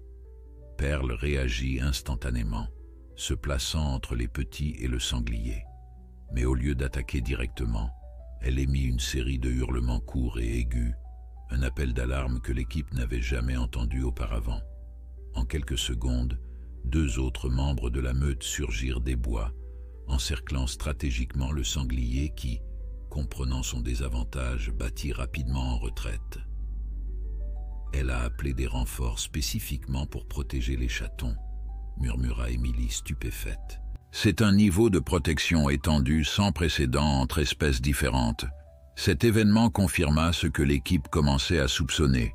La meute entière avait, d'une manière ou d'une autre, accepté ces chatons hybrides comme faisant partie d'un groupe élargi méritant protection et enseignement. Un phénomène qui défiait toutes les théories établies sur le comportement territorial et la rivalité entre prédateurs. Mais alors que la nature écrivait ce chapitre révolutionnaire d'adaptation et de coopération, les chercheurs ignoraient qu'un danger bien plus immédiat que celui représenté par un sanglier égaré se préparait. Antoine Mercier et ses complices avaient finalisé leur plan, attendant seulement le moment propice pour frapper. Et ce moment approchait plus vite qu'ils ne le pensaient, car la météo annonçait une violente tempête pour la nuit suivante, une tempête qui créerait exactement la diversion dont ils avaient besoin. Les nuages s'amoncelaient à l'horizon, transformant progressivement le ciel bleu en une masse menaçante d'un gris presque noir. La pression atmosphérique chutait rapidement, et les animaux de la forêt, sensibles à ces changements que les humains percevaient à peine, commençaient déjà à chercher refuge. Le vent se levait par rafales sporadiques, annonciateur de la tempête que les météorologues qualifiaient déjà d'exceptionnelle pour la saison. Au campement scientifique, l'équipe prenait ses précautions, sécurisant l'équipement, vérifiant les générateurs de secours et s'assurant que leurs abris renforcés pourraient résister aux éléments déchaînés. Les prévisions annoncent des vents jusqu'à 120 km/h, annonça Marc en consultant les dernières mises à jour sur sa tablette. Avec de fortes probabilités de chute d'arbres et d'inondations localisées. Émilie fronça les sourcils, son inquiétude évidente. Comment vont réagir Luna et les chatons? La dernière fois que nous avons observé un lynx pendant une tempête majeure, il a changé 3 fois de tanière en une nuit. Normalement, je serais inquiète aussi, répondit Sophie. Mais n'oublions pas que Luna a gris et maintenant Perle. Leur tanière est exceptionnellement bien située et protégée. De plus, elle hésita, cherchant ses mots. Je crois que nous continuons à sous-estimer leur capacité d'adaptation collective. Marc acquiesça. Sophie a raison. Nos caméras montrent déjà que la meute et notre famille hybride se préparent méthodiquement. Regardez. Sur l'écran principal du centre de contrôle improvisé, ils observèrent comment Gris et 2 autres loups de la meute creusaient et élargissaient l'entrée principale de la tanière, tandis que Luna et Perle guidaient les chatons vers la section la plus profonde et la mieux protégée. D'autres membres de la meute semblaient patrouiller le périmètre, comme s'ils évaluaient les arbres les plus susceptibles de tomber ou les zones à risque d'inondation. C'est une réponse coordonnée au danger environnemental, murmura Émilie, notant frénétiquement ses observations. Ils combinent les connaissances instinctives des deux espèces pour optimiser leurs chances. À plusieurs kilomètres de là, dans un chemin forestier rarement utilisé, deux véhicules tout-terrain s'arrêtaient à l'abri des regards. Antoine Mercier, accompagné de Raymond, Pierre le taxidermiste et Victor Kovac, déchargeaient silencieusement un équipement inquiétant. Fusils à fléchettes tranquillisantes, cages de transport renforcées et même un brouilleur de signal conçu pour neutraliser temporairement les caméras et capteurs de l'équipe scientifique. La tempête va frapper dans moins de 2 heures, expliqua Antoine, vérifiant sa montre. Les gardes forestiers seront concentrés sur la sécurisation de leur campement et la protection des scientifiques. C'est notre fenêtre d'opportunité. Victor, l'homme d'affaires slovaque, examina le brouilleur avec un sourire appréciateur. Matériel militaire de qualité, coûteux mais efficace. Un investissement nécessaire, vu la valeur de notre future marchandise, répondit Antoine avec un rictus. Nous déclencherons l'appareil juste avant que la tempête n'atteigne son apogée. Les scientifiques penseront que c'est la météo qui perturbe leur système. Ce qu'aucun d'eux ne savait, c'est que Thomas, le jeune cousin de Julien horrifié par leur plan, avait déjà quitté le village 2 heures plus tôt, déterminé à prévenir l'équipe scientifique. Malheureusement, son vieux scooter était tombé en panne à mi-chemin, le forçant à continuer à pied sous le ciel de plus en plus menaçant. Pendant ce temps, dans la forêt, un phénomène extraordinaire se déroulait alors que la tempête approchait. Les chatons, normalement confinés à un territoire restreint autour de la tanière, avaient été rassemblés dans ce qui ressemblait étrangement à une réunion de famille élargie. Luna, Gris, Perle et 3 autres loups formaient un cercle protecteur autour des petits, leur corps créant un abri vivant contre les premières rafales violentes.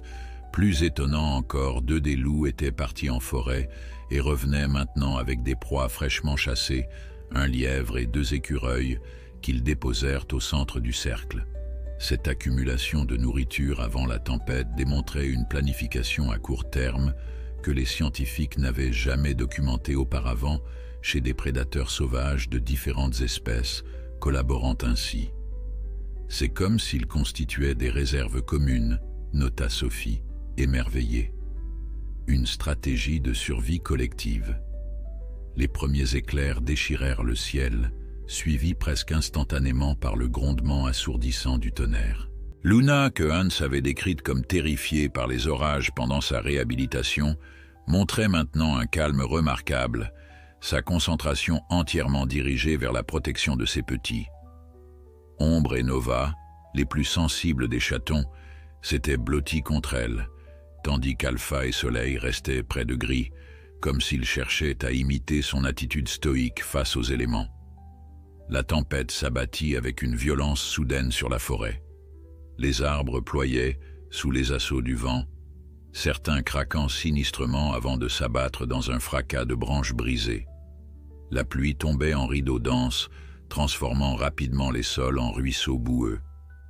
Au campement scientifique, malgré toutes leurs précautions, l'équipe luttait pour maintenir leurs systèmes opérationnels. « Nous perdons les caméras une par une », s'alarma Marc, observant les écrans qui s'éteignaient successivement. La tempête est encore plus violente que prévu. C'est à ce moment critique qu'un garde forestier fit irruption dans leur abri, traînant derrière lui un jeune homme trempé et haletant. « Il dit qu'il doit vous parler », expliqua le garde. « Il a marché près de 5 kilomètres dans la tempête pour vous atteindre. » Thomas, grelottant et épuisé, parvint néanmoins à leur transmettre son message d'une voix urgente. « Des braconniers, ils arrivent. Ils veulent capturer un chaton et tuer les adultes. Mon cousin Julien est avec eux. J'ai tout entendu. » Le visage d'Émilie se décomposa. « Quand? Combien sont-ils? » « 4 hommes. Ils comptent profiter de la tempête. Ils ont un appareil pour bloquer vos caméras. » Thomas s'interrompit, secoué par une quinte de toux. Sophie lui tendit une serviette et une tasse de thé chaud. « Tu as bien fait de venir nous prévenir. Tu as probablement sauvé ces animaux. Mais Marc, qui tentait frénétiquement de réactiver leur système, secoua la tête avec frustration. Nous n'avons plus que 2 caméras fonctionnelles et aucune près de la tanière. Les gardes ne peuvent pas patrouiller efficacement dans ces conditions. Comment allons-nous les protéger? Émilie resta silencieuse un moment, puis prit une décision qui allait à l'encontre de tous ses principes scientifiques. Nous devons intervenir directement. Ces animaux ne sont plus de simples sujets d'étude. Ils représentent une découverte unique qui pourrait révolutionner notre compréhension de l'intelligence animale et de l'adaptabilité interspécifique. Dans la tanière, inconscient du danger humain qui s'approchait, Luna, Gris et la meute avaient établi un système de rotation pour la garde des petits. 2 loups restaient toujours éveillés, surveillant l'entrée principale, pendant que les autres se reposaient. Les chatons, épuisés par l'excitation et la peur initiale, s'étaient endormis au cœur de ce nid improvisé de fourrures et de corps chauds. À environ 1 kilomètre de là, Antoine et ses complices progressaient difficilement dans la forêt battue par les vents. Leurs imperméables épais les protégeaient à peine de la pluie glaciale qui s'infiltrait partout. Mais la perspective des sommes astronomiques promises par Victor pour chaque spécimen capturé maintenait leur détermination intacte. Le brouilleur est activé, confirma Victor, vérifiant un petit appareil électronique. Leurs caméras et capteurs sont aveugles dans un rayon de 2 kilomètres. Antoine sourit malgré la pluie qui ruisselait sur son visage. Parfait. Nous approchons de la zone. Raymond, tu as les coordonnées exactes? Le vieux forestier consulta son GPS étanche. Encore 800 mètres vers le nord-est. La tanière devrait se trouver dans un affleurement rocheux, partiellement dissimulé par des chênes centenaires. Ce qu'aucun d'eux ne soupçonnait, c'est que pendant qu'ils s'approchèrent de leur cible, Émilie, Marc et 3 gardes forestiers convergeaient également vers la tanière, déterminés à protéger cette famille unique coûte que coûte. La tempête, qui avait d'abord semblé être l'allié des braconniers, rendait maintenant leur progression aussi difficile que celle de leurs adversaires improvisés. Et dans la tanière, un changement subtil s'opérait.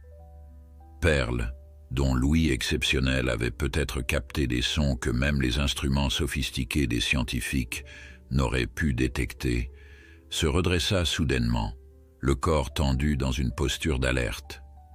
Gris, instantanément réceptif à ce signal, se leva à son tour, le museau pointé vers l'entrée. Luna, réveillée par ce mouvement, rassembla instinctivement ses chatons encore endormis au fond de l'abri. Une communication silencieuse semblait passer entre les prédateurs adultes. 2 des loups de la meute se faufilèrent discrètement hors de la tanière, disparaissant dans la tempête comme des ombres. Gris et l'alpha de la meute prirent position de part et d'autre de l'entrée principale, tandis que Perle et Luna restaient avec les petits, formant une dernière ligne de défense. La scène était désormais prête pour une confrontation où science, nature et cupidité humaine allaient s'entrechoquer dans la violence de la tempête avec le sort de créatures extraordinaires suspendues à l'issue de cette nuit chaotique. L'obscurité était presque totale sous le couvert des arbres. Seuls les éclairs intermittents illuminaient brièvement le paysage chaotique de la forêt battue par la tempête, révélant des silhouettes fantomatiques figées dans des tableaux fugaces avant de les replonger dans les ténèbres. La nature semblait s'être déchaînée, comme consciente du drame qui se préparait en son sein. Antoine Mercier et ses complices avançaient péniblement, chaque pas rendu difficile par la boue qui s'accrochait à leurs bottes et les débris qui jonchaient le sol. Ils n'étaient plus qu'à 300 mètres de la tanière, guidés par le GPS de Raymond, qui clignotait faiblement dans l'obscurité. « On est presque arrivé », murmura Antoine, sa voix à peine audible par-dessus le rugissement du vent. « Préparez les fléchettes tranquillisantes. Victor, tu t'occupes de la capture des petits. Pierre, tu te charges des adultes une fois qu'ils seront neutralisés. À moins d'1 kilomètre de là, Émilie, Marc et les gardes forestiers luttaient contre les mêmes éléments.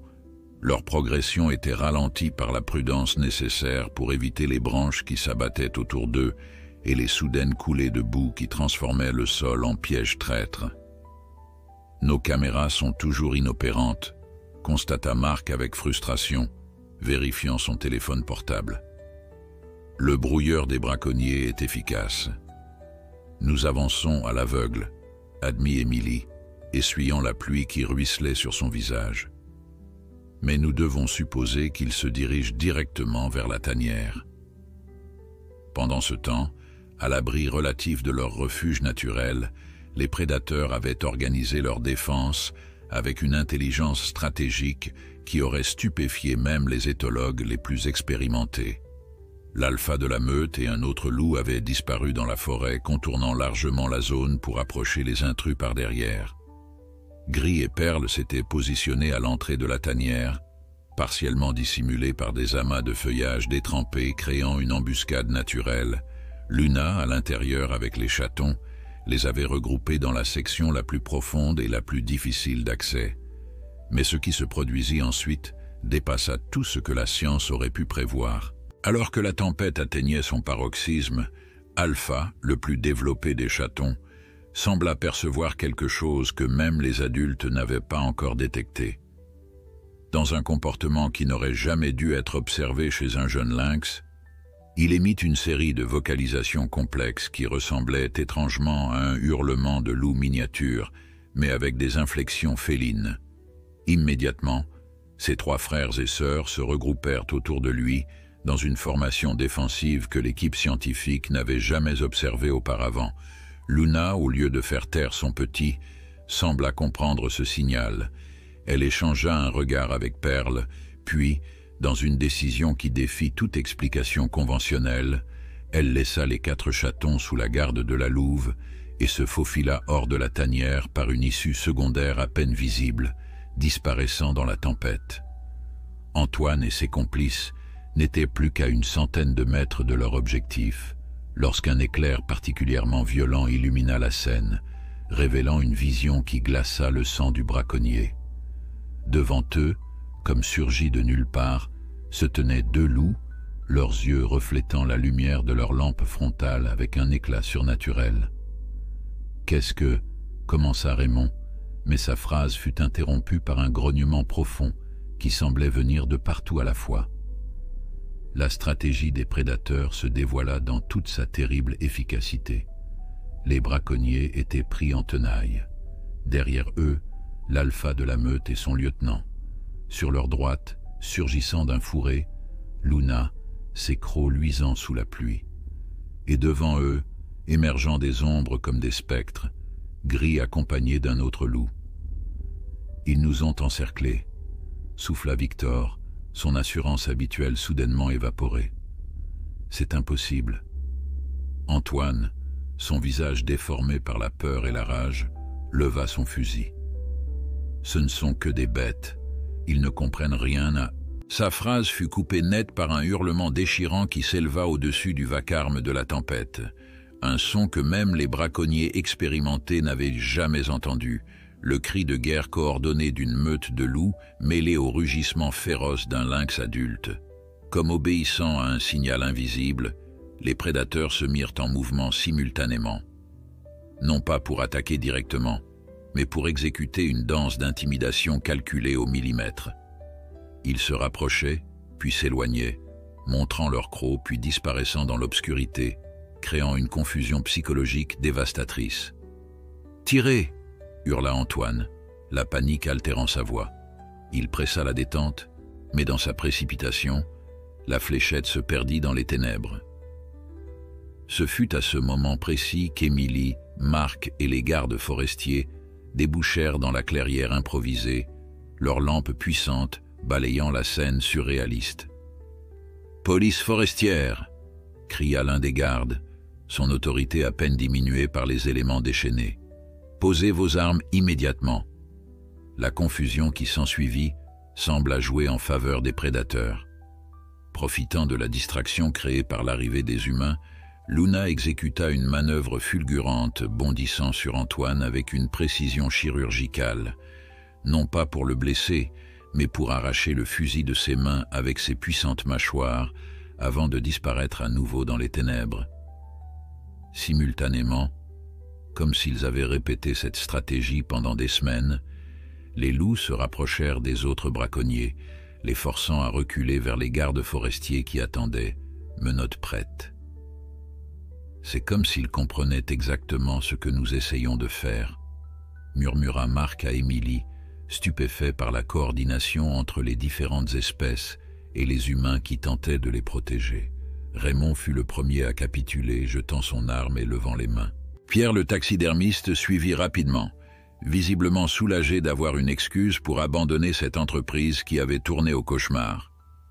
Victor tenta une dernière résistance, pointant son fusil vers les ombres mouvantes, mais un grognement tout proche le fit finalement renoncer. Antoine, désarmé et furieux, fut le dernier à se rendre, crachant des insultes et des menaces, même alors que les menottes se refermaient sur ses poignets. « Vous ne comprenez pas », vociféra-t-il. « Ces bêtes ne sont pas naturelles. Elles communiquent, elles planifient. C'est contre nature. » Émilie s'approcha de lui, son visage calme malgré la tempête qui faisait rage autour d'eux. « Non, monsieur Mercier, ce que nous observons ici n'est pas contre nature. C'est peut-être la manifestation la plus pure de ce que la nature peut accomplir quand on lui en donne la chance.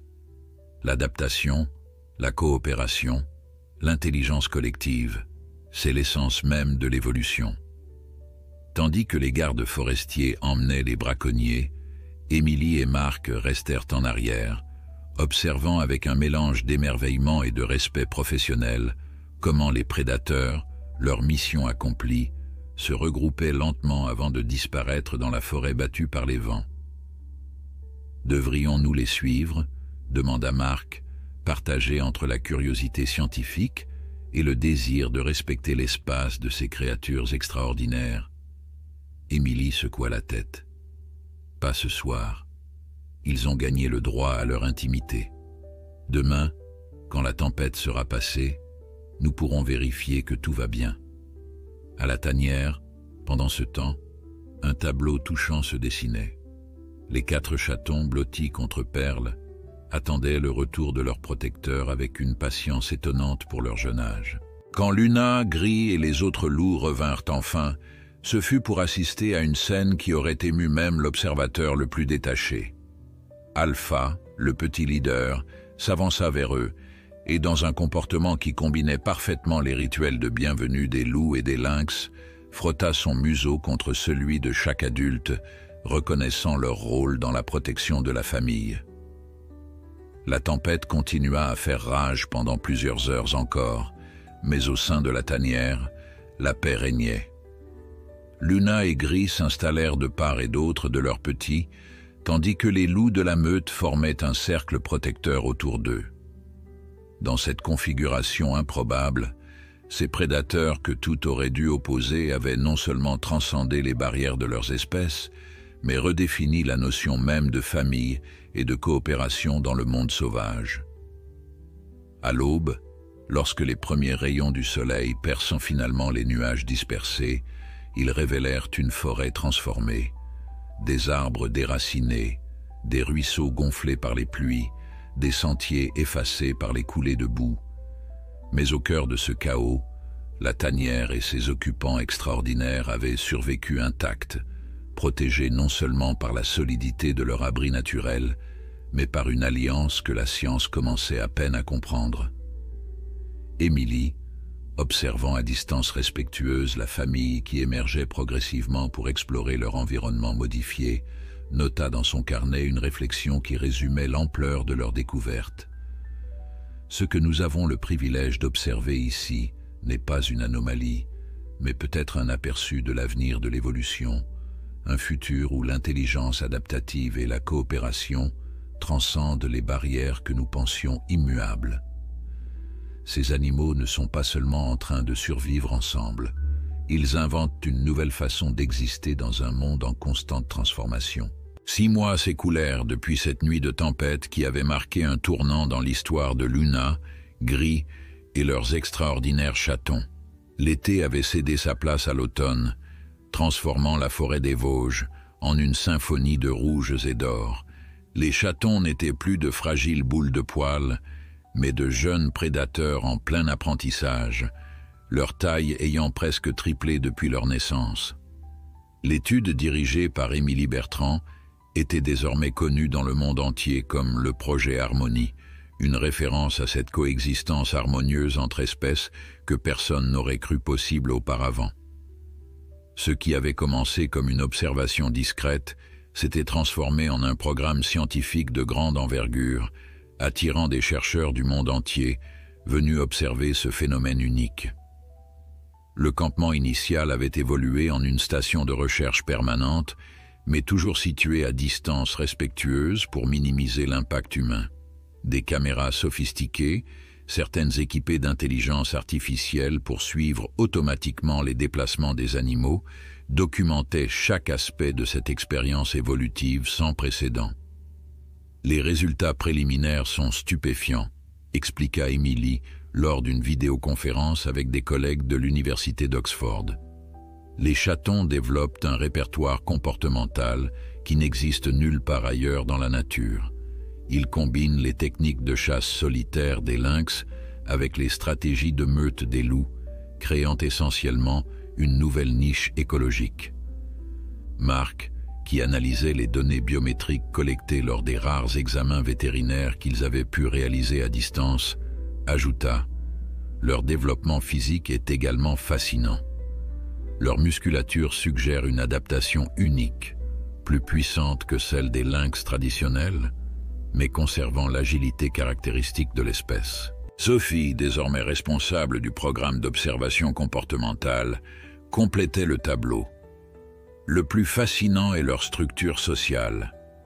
Contrairement aux jeunes lynx qui commenceraient à développer des comportements territoriaux individuels, nos 4 sujets maintiennent une cohésion de groupe similaire à celle d'une meute, tout en préservant certaines caractéristiques d'indépendance féline. Cette évolution était particulièrement visible dans leur technique de chasse. Là où un lynx traditionnel privilégierait l'embuscade solitaire et les loups la poursuite coordonnée, les chatons de Luna avaient développé une approche hybride que les chercheurs avaient baptisée l'embuscade convergente. Ils se dispersaient stratégiquement, chacun se camouflant à sa manière, puis coordonnaient leur attaque pour converger simultanément sur leur proie depuis différentes directions, combinant la discrétion féline avec la tactique lupine. La relation avec la meute de loups avait également évolué d'une manière que personne n'aurait pu prédire. Après la confrontation avec les braconniers, l'alpha avait semblé accorder une reconnaissance formelle à Gris et Luna, leur permettant de participer aux chasses collectives et aux rituels sociaux de la meute. Perle, en particulier, avait maintenu son rôle de tante auprès des chatons, participant activement à leur éducation, même après qu'ils eurent dépassé la période de dépendance initiale. Plus surprenant encore était l'émergence d'une véritable communication interspécifique. Les chercheurs avaient documenté un vocabulaire d'au moins 12 vocalisations distinctes que tous les membres de ce groupe élargi semblaient comprendre, un mélange de sons dérivés des répertoires naturels des loups et des lynx, mais adaptés pour faciliter leur coordination unique. Ils ont essentiellement créé leur propre dialecte, expliqua Sophie lors d'une conférence internationale sur le comportement animal. Un langage commun qui transcende les barrières entre espèces. C'est comme si nous assistions à la naissance d'une nouvelle culture animale. L'impact de cette découverte dépassait largement le cadre scientifique. L'histoire de Luna, Gris et leurs chatons avait captivé l'imagination du public, inspirant un changement d'attitude envers la conservation. Les autorités locales, initialement réticentes, avaient finalement établi une réserve naturelle protégée couvrant l'ensemble du territoire de cette famille élargie. Les braconniers, condamnés à de lourdes peines après leur arrestation, étaient devenus malgré eux les symboles d'une mentalité dépassée. Anton Mercier, principal instigateur du complot, avait vu sa peine aggravée par la découverte dans son garage d'une véritable collection de trophées issus d'espèces protégées. Viktor Kovac avait été extradé vers la Slovaquie pour y répondre d'accusations de trafic international d'animaux sauvages. Quant à Thomas, le jeune cousin qui avait alerté les scientifiques, Sa décision courageuse lui avait valu une bourse pour étudier la biologie de la conservation à l'université de Strasbourg, où il assistait désormais occasionnellement l'équipe du projet Harmonie. Un matin d'automne particulièrement doux, alors qu'Émilie observait la famille depuis son poste camouflé, elle fut témoin d'une scène qui cristallisait tout le caractère extraordinaire de cette histoire. Luna aigrie, accompagnée des 4 jeunes et de Perle, s'était installée dans une clairière baignée de soleil. Les chatons, désormais adolescents, s'exerçaient à différentes techniques sous le regard attentif des adultes. Alpha, fidèle à son nom, démontrait un leadership naturel, organisant ce qui ressemblait à des jeux de rôle où chacun devait jouer sa part dans une stratégie collective. Soleil excellait dans l'art du camouflage, sa fourrure claire se fondant étonnamment bien dans les taches de lumière filtrées par le feuillage automnal. Ombre, le plus petit mais le plus vif, pouvait se faufiler dans des espaces que même Luna aurait jugés trop étroits. Et Nova, la plus équilibrée, semblait servir de pont communicationnel entre ses frères et sœurs, tempérant les ardeurs d'Alpha ou encourageant la timidité d'Ombre selon les besoins du moment. Ce qui frappa particulièrement Émilie, c'était l'émergence claire d'une identité unique chez ces jeunes. Ils n'étaient ni des lynx influencés par un comportement de loup, ni des créatures hybrides confuses. Ils étaient devenus quelque chose de nouveau, des individus parfaitement adaptés à leur environnement unique, tirant le meilleur des 2 mondes qui avaient façonné leur développement. « Ils représentent peut-être l'avenir », murmura-t-elle dans son dictaphone. « Pas un avenir où les espèces fusionnent génétiquement, mais un futur où l'adaptation comportementale et la coopération permettent de transcender les limites que nous pensions fixées par l'évolution. » Dans les années qui suivirent, chacun des chatons développa sa propre personnalité distincte, tout en maintenant les liens familiaux exceptionnels qui les unissaient. Alpha finit par former un partenariat avec une jeune louve de la meute voisine, établissant un nouveau territoire à la périphérie de celui de Luna et Gris, mais restant en contact régulier. Soleil et Ombre, plus indépendants comme leur mère Lynx, explorèrent des territoires plus éloignés mais revenaient périodiquement, surtout lors des hivers rigoureux. Nova, fidèle à sa nature de médiatrice, resta proche de la tanière d'origine, devenant un lien vivant entre les différents membres de cette famille élargie. Gris et Luna, contrairement à toutes les attentes scientifiques concernant la longévité des partenariats chez les prédateurs solitaires, maintinrent leur relation unique pendant des années, défiant toutes les théories établies sur le comportement territorial des lynx et la fidélité des loups solitaires. L'impact de leur histoire s'étendit bien au-delà de la forêt des Vosges. Des programmes de conservation à travers le monde commencèrent à reconsidérer leurs approches, s'inspirant de ce cas pour explorer comment différentes espèces pouvaient coexister harmonieusement dans des écosystèmes partagés. Des chercheurs en intelligence animale utilisaient les données du projet Harmonie pour réévaluer fondamentalement les capacités cognitives et adaptatives des prédateurs sauvages. 10 ans après cette naissance extraordinaire qui avait tout déclenché, Émilie Bertrand, désormais directrice du Centre international pour l'étude de la cognition animale, revint dans la forêt des Vosges pour une visite personnelle. Accompagnée de Sophie et Marc, eux aussi devenus des figures respectées dans leurs domaines respectifs, elle suivit un sentier familier jusqu'à un point d'observation qu'ils avaient souvent utilisé. La forêt avait changé, comme eux tous. De nouveaux arbres avaient poussé, d'autres étaient tombés. Le territoire s'était transformé, adapté, évolué, tout comme ses habitants extraordinaires. À travers ses jumelles, Émilie aperçut une scène qui résumait parfaitement l'héritage de Luna et Gris.